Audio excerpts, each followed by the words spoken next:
하나님은 성경 처음부터 끝까지 성도들에게 거룩하라 라고 말씀하십니다. 여러 설교를 통해서 우리는 거룩한 삶을 살아야 한다라고 듣습니다. 또 기도할 때 나라와 교회와 가정을 거룩하게 만들어 달라고 기도합니다. 그런데 구체적으로 어떤 신앙생활이 거룩한 신앙생활이냐고 물으면 이 대답을 잘 못하는 경우가 대부분입니다. 또 이런 대답들을 듣게 됩니다. 그냥 다른 사람들한테 피해 안 주고 살면 되는 거 아닌가요? 나쁜 짓 안 하고 살면 되는 거 아닌가요? 이 말을 조금 부정적으로 해석을 하면 이기적인 삶, 나만 똑바로 살면 된다라는 의미로 해석됩니다. 아무리 좋게 해석을 한다고 해도 세상 사람들보다 더 나을 게 없는 삶을 살게 되는 것이죠. 이 말대로 산다고 해도 세상 사람들을 품고 세상 사람들을 감동시키고 모범이 될 만한 신앙생활을 하기는 힘든 것입니다. 어떤 신앙생활이 거룩한 신앙생활이냐는 질문에 다른 분들은 이렇게 대답하기도 합니다. 말씀만 잘 지키면 되는 거 아닌가요? 네, 맞습니다. 말씀대로 살고 말씀 안에서 자유하게 신앙생활하는 삶이 바로 거룩한 삶입니다. 그런데 이런 대답을 하는 사람들 중 많은 수가 율법주의로부터 자유롭지 못합니다. 자신의 행위로 거룩을 이루려다가 실패하고 우울감에 빠지기 일쑤입니다.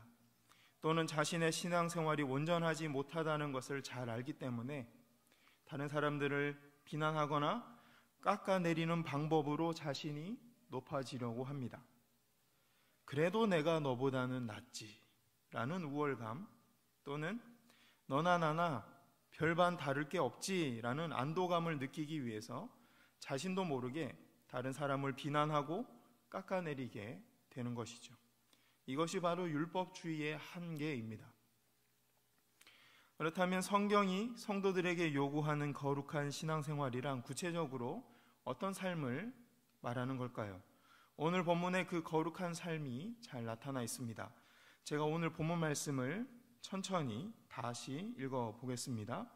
항상 기뻐하라, 쉬지 말고 기도하라, 범사에 감사하라. 이것이 그리스도 예수 안에서 너희를 향하신 하나님의 뜻이니라. 성령을 소멸하지 말며 예언을 멸시하지 말고 범사에 헤아려 좋은 것을 취하고 악은 어떤 모양이라도 버리라 라고 되어 있습니다. 여러분들 찐빵 좋아하십니까? 웃으시는 분들은 좋아하시는 것 같습니다. 우리는 찐빵과 관련해서 안고 없는 찐빵이라는 말을 종종 사용합니다. 어떤 일을 진행함에 있어서 진짜 중요한 부분, 정말 꼭 있어야 할 부분이 빠졌을 때 안고 없는 찐빵 같다라고 표현합니다. 이 말을 거꾸로 하면 가운데 부분에 있는 안코가 가장 맛있고 중요한 부분이다라는 뜻입니다. 이처럼 유대인들은 성경을 기록할 때 중요한 메시지가 담겨져 있는 부분을 찐빵의 안코처럼 한가운데 기록하는 습관이 있었습니다. 문장과 문장이 있으면 중요한 문장을 가운데 쓰는 것이죠. 또 문단과 문단이 있으면 그 사이에 가운데 문단에 중요한 글을 쓰는 겁니다. 오늘 본문에서는 18절 하반절에 이것이 그리스도 예수 안에서 너희를 향한 하나님의 뜻이니라 라는 부분이 한가운데 있는 안코, 제일 중요한 메시지가 담겨져 있는 부분입니다.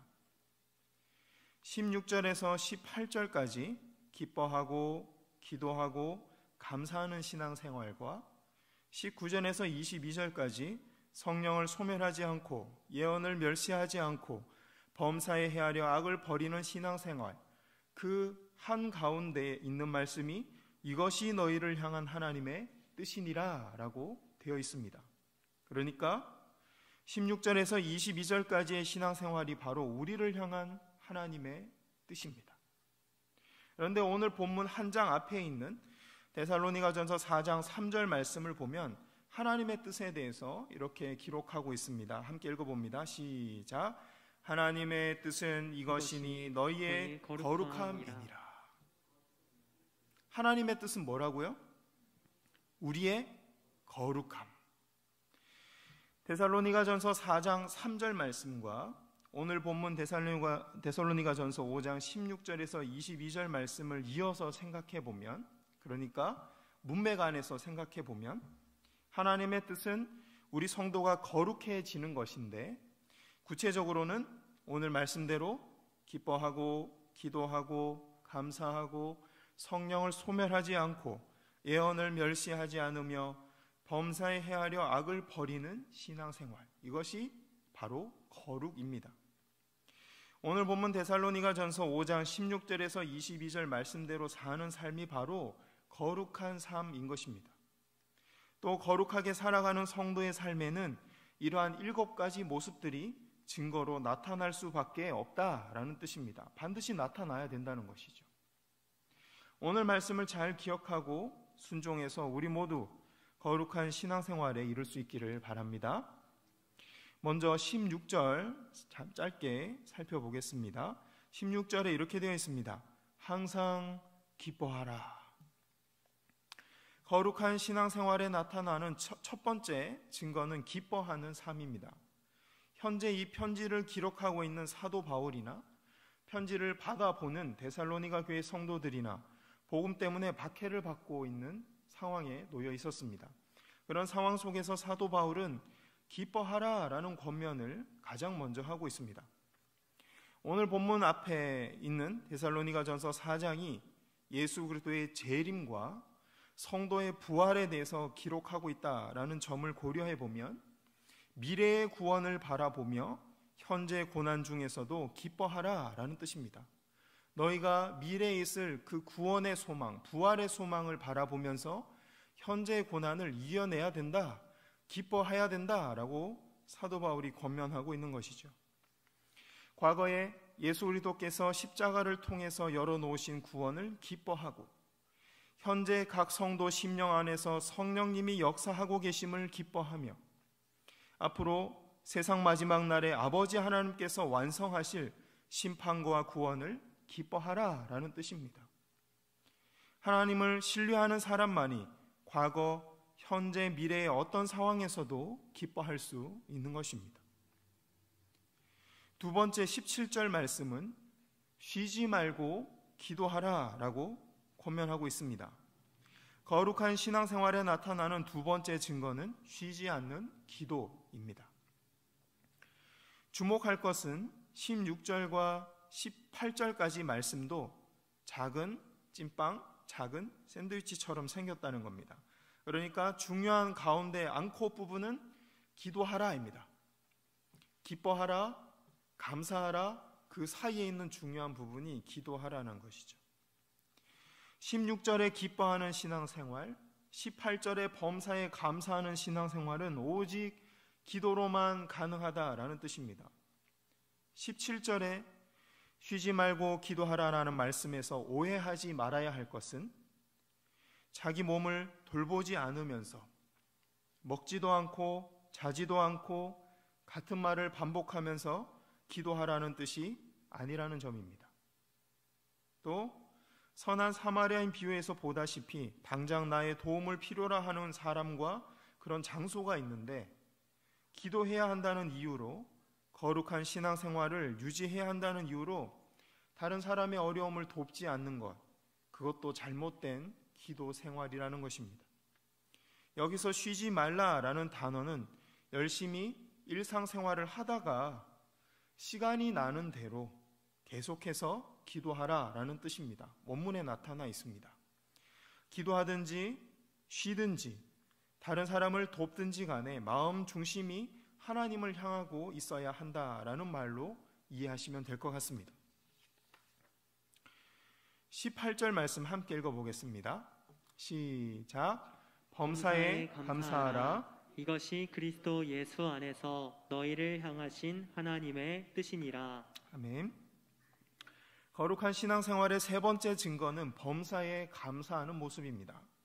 16절은 예수님의 십자가로 이미 이루신 구원과 성령님이 지금 이루어 가시는 구원, 그리고 성부 하나님이 계획대로 미래에 완성하실 그 구원을 바라보고 기뻐하라라고 권면했습니다. 이제 18절은 현재 데살로니가 교회 성도들이 당하고 있는 고난과 축복 등의 모든 일들을 그런 관점에서 바라보고 감사해야 한다라고 권면합니다. 나에게 일어나는 과거, 현재, 미래의 모든 일들이 나를 구원하시고 나에게 선을 베푸시려는 하나님의 구원 계획 안에 있음을 신뢰하고 감사해야 된다라는 뜻이죠. 지금 사도 바울은 고난 중에 있는 데살로니가 교회 성도들을 향해 이 모든 일들이 하나님의 구원 계획 안에 있음을 믿고 소망 중에 감사하라라고 권면하고 있는 것입니다. 하나님의 계획을 신뢰하는 사람만이 기뻐할 수 있고 미래에 대한 소망이 있는 사람만이 감사할 수 있는 것이죠. 16절에서 18절까지 말씀을 정리합니다. 16절에는 과거, 현재, 미래에서 하나님이 이루실 구원을 신뢰하는 사람만이 기뻐할 수 있고 18절 그런 소망을 가진 사람만이 범사에 감사할 수 있으며 17절 그런데 이것은 오직 기도로만 가능합니다. 17절 하반절은 이것이 우리를 향한 하나님의 뜻이며 거룩한 신앙생활이라고 말씀하고 있습니다. 계속해서 살펴봅니다. 19절에는 거룩한 신앙생활의 네 번째 증거가 이어지고 있습니다. 19절 말씀 읽어드립니다. 성령을 소멸하지 말며 라고 되어 있습니다. 예수 그리스도를 영접한 모든 성도의 심령에 부어지는 성령님, 이 성령님은 성경에서 흔히 불에 비유됩니다. 불이 살아나기 시작하면 온 산과 들까지 다 태워버릴 정도로 이 강력한 힘을 지닙니다. 하지만 불이 살아나기 전에 불길을 차단하고 공기를 막으면 힘없이 꺼져버리고 맙니다. 성령님도 마찬가지입니다. 우리가 성령님의 일하심을 인정하고 그분께 모든 일을 맡겨드릴 때 아무도 감당하지 못할 크고 놀랍고 거룩한 일들이 일어납니다. 하지만 우리가 성령님보다 나의 이성적인 판단과 경험을 더 의지할 때, 성령님보다 물질과 인맥과 명예와 권력을 더 의지할 때 그분은 일하시지 않습니다. 힘이 없어서 일하시지 않는 것이 아니라 성령님은 우리를 인격적으로 대하시는 인격체이시기 때문입니다. 송구한 말이지만 성령님도 우리가 성령님을 무시하면 때때로 삐지시는 거예요. 탄식하시는 겁니다. 말씀의 기준에 따라서 내가 용서하고 도와야 할 사람이 보이기 시작할 때 그것을 성령님의 음성으로 듣고 내가 먼저 손을 내밀어야 합니다. 자존심이 상하고 억울한 일이 많지만 교회를 위해서 침묵하고 인내할 마음을 주셨을 때 그것을 성령님의 음성으로 듣고 순종해야 합니다. 어려운 일을 앞에 놓고 지푸라기라도 잡는 심정으로 금식 기도해야 되겠다라는 마음을 주실 때 그것을 성령님의 인도하심으로 받아들이고 순종해야 합니다. 생각지도 못한 큰 승리를 이루어 놓고 많은 사람들이 칭찬하고 높여줄 때 하나님 앞에 겸손히 무릎 꿇으라는 이 그 성령님의 음성 앞에 우리가 귀를 기울이고 순종해야 합니다. 이런 선택들이 성령님을 인격적으로 대하는 태도입니다. 성령님이 우리 안에 부어주시는 이런 선한 마음들의 순종해 나가는 것이 바로 성령님을 인격적으로 대하는 태도인 것이죠. 바로 그때 우리 안에 성령의 불은 더 커지고 활활 타오르게 될 것입니다. 작은 일에 순종하기 시작하면 점점 더 크고 비밀한 하나님의 뜻을 보게 될 것입니다. 순종할수록 어떤 것이 내 감정이고 어떤 것이 성령님의 뜻인지 분명하게 분별할 수 있게 될 것입니다. 결국에는 생각지도 못했던 기적과 생각지도 못한 승리로 예수님이 우리의 구원자 되신다라는 사실을 증거하는 인생을 살게 될 것입니다. 하지만 성령님의 음성을 무시하고 불순종한다면 우리 안에 성령의 불은 소멸되고 무미건조한 신앙생활을 할 수밖에 없습니다. 성령님이 우리 안에 주시는 선한 마음들에 순종하지 않는 것이 바로 성령을 소멸하는 행동입니다. 그 결과 지금 내가 하고 있는 선택이 나의 상처에서 비롯된 고집인지 성령님이 깨닫게 하시는 하나님의 뜻인지 분별을 못하게 됩니다. 그래서 선악간의 분별력은 흐려지고 자기 합리화와 나태함에 빠져서 자기도 모르는 사이에 하나님을 대적하는 자리에 서게 되는 것입니다. 이처럼 성령님의 도우심이 없으면 성도 개인의 삶에는 아무런 변화도 일어나지 않습니다. 거룩한 변화가 일어날 수가 없습니다. 성령님을 의지하지 않고서는 오늘 본문 20절 말씀처럼 말씀을 분별할 수도 없고 21절 말씀처럼 선악간에 분별할 수 없으며 22절 말씀처럼 악을 떠날 수도 없습니다. 물론 성도가 성령을 소멸하고 자기 마음대로 살아갈 때도 성령님은 그 사람 심령 안에서 떠나지 않으시고 탄식하며 그를 위해 기도하고 계실 것입니다. 하지만 우리가 그분을 존중하고 인정해 드릴 때, 성령님과 인격적인 관계 안에 들어갈 때, 더 깊은 신뢰 관계 안에 들어갈 때 우리에게 더 큰 역사와 신앙생활의 풍성함이 있을 줄 압니다. 그 결과 우리는 성경 말씀 안에서 하나님의 뜻을 발견할 수 있게 됩니다. 예수님의 말씀에 따르면 이것이야말로 성령님이 하시는 가장 큰 기적이며 가장 큰 역사입니다. 그래서 요한복음 15장 26절은 이렇게 말씀합니다. 함께 읽어보겠습니다. 시작. 내가 아버지께로부터 너희에게 보낼 보혜사 곧 아버지께로부터 나오시는 진리의 성령이 오실 때에 그가 나를 증언하실 것이요. 성령님이 누구를 증언하신다고요? 예수님. 이 말씀은 예수님이 십자가에 달리시기 위해서 잡혀가시기 전에 하신 말씀입니다. 예수님 자신이 십자가의 죽음을 맞이하더라도 제자들이 소망을 가지고 기다릴 수 있도록 하신 유언과 같이 중요한 말씀입니다. 여기 이렇게 되어 있습니다. 진리의 성령이 오실 때 그가 나를 증언하실 것이요. 여기서 나는 예수 그리스도십니다. 그러니까 성령님이 오셔서 하시는 가장 중요한 일은 예수님이 하나님의 아들이라는 사실, 예수님이 믿는 자들을 죄에서 구원하실 거라는 사실, 즉 예수님이 메시아라는 사실을 증언하기 위해서 오시는 분이 바로 성령님입니다. 그런데 성령님은 어떤 기분이나 감정, 떠도는 생각이 아니라 항상 성경 말씀을 통해서 예수님을 증거하십니다.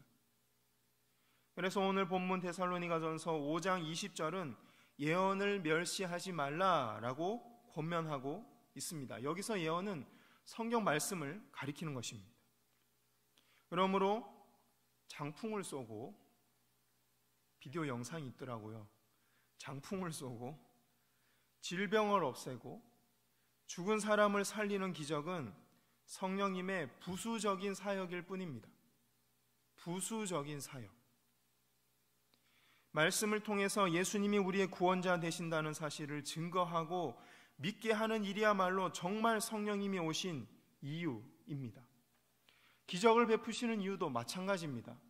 성령님이 기적을 베푸시는 이유는 말씀이 참이며 말씀대로 예수 그리스도께서 우리를 위해서 이 땅에 오신 구원자라는 사실을 증거하기 위해서 기적을 베푸시는 것입니다. 우리가 기적에 주목하면, 언제든지 기적에 주목하면 그 기적을 베푼 사람을 주목하게 되고 사람의 이름을 높이게 되고 하나님의 영광을 가리게 될 수밖에 없습니다.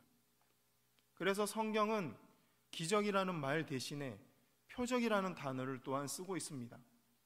기적은 기적일 뿐이지만 표적은 기적을 통해서 예수님이 우리의 주인 되신다, 예수님이 우리의 구원자 되신다라는 사실을 나타내는 기적, 그것을 표적이라고 가리키는 것입니다. 성령님이 오신 이유는 이 표적을 우리에게 보여주시기 위함입니다. 나아가서는 우리 안에 아버지 하나님의 마음을 부어주시고 그분의 계획과 뜻을 깨닫게 하셔서 성부 하나님이 이루어 가시는 구원 역사에 우리가 동참하도록 인도하시는 일을 하십니다. 그래서 성도로 하여금 마지막 날에 하나님의 영광스러운 도구로 칭찬받게 하실 것입니다. 이것이 바로 성령님이 하시는 일입니다. 이처럼 거룩한 신앙생활의 5번째 증거는 성령님의 인도하심을 따라 예언의 말씀을 소중히 하는 모습입니다. 이런 모습은 거룩한 신앙생활 6번째 증거인 범사에 헤아려 좋은 것을 취하는 모습과 또한 7번째 증거인 악을 버리는 모습과 이어져 있습니다. 앞서 말씀드린 것처럼 성령님의 도우심 없이는 말씀을 깨달을 수가 없고, 말씀을 깨닫지 못하고서는 선악을 분별할 수 없으며, 선악을 분별하지 않고서는 악을 떠날 수 없기 때문입니다. 오늘 말씀의 핵심 주제로서 본문 18절에서 우리를 향한 하나님의 뜻은 거룩이었습니다. 구체적으로는 기도하고 기뻐하고 감사하고 성령을 소멸하지 않으며 말씀을 소중히 하고 선악간에 분별하는 지혜를 가지고 악에서 떠나는 모습, 이 7가지 모습이 신앙생활 속에 나타날 때 그것이 바로 거룩한 신앙생활이다 라는 것을 확인할 수 있었습니다. 또 16절에서 18절까지 첫 번째 단락에서 항상 기뻐하고 모든 일에 감사하라 라는 말씀은 기도가 아니고서는 도저히 이룰 수 없는 말씀이었습니다. 마찬가지로 19절에서 22절까지 두 번째 단락의 말씀도 성령님의 도움 없이는 불가능한 일이었습니다. 오늘 말씀을 들으면서 아이고 너무 어렵고 복잡해서 나는 거룩한 신앙생활을 하기는 걸렀네 라고 생각하는 성도님이 계실지도 모르겠습니다. 제가 그랬거든요. 그러나 걱정할 필요가 없습니다. 오늘 본문 뒤에 이런 말씀이 이어지고 있기 때문입니다. 데살로니가전서 5장 23절, 24절 함께 읽어보겠습니다. 시작. 평강의 하나님이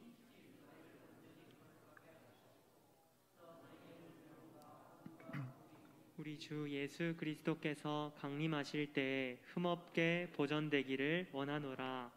너희를 부르시는 이는 미쁘시니 그가 또한 이루시리라. 아멘. 누가 이루신다고요? 하나님이 이루신다. 이 말씀에 따르면 거룩한 신앙생활은 우리를 부르신 하나님께서 이루어 주시는 것입니다. 우리가 전적으로 예수님이 이루신 십자가 공로를 의지하고 진실하게 성령님의 도우심을 구한다면 나머지는 성부 하나님의 예정하심 안에서 다 이루어질 것입니다. 이 기대와 소망 가운데 성령님의 음성을 따라 순종하는 우리 모두가 되기를 바랍니다. 우리 모두의 신앙생활 가운데 거룩한 7가지 증거가 나타나기를 소망합니다.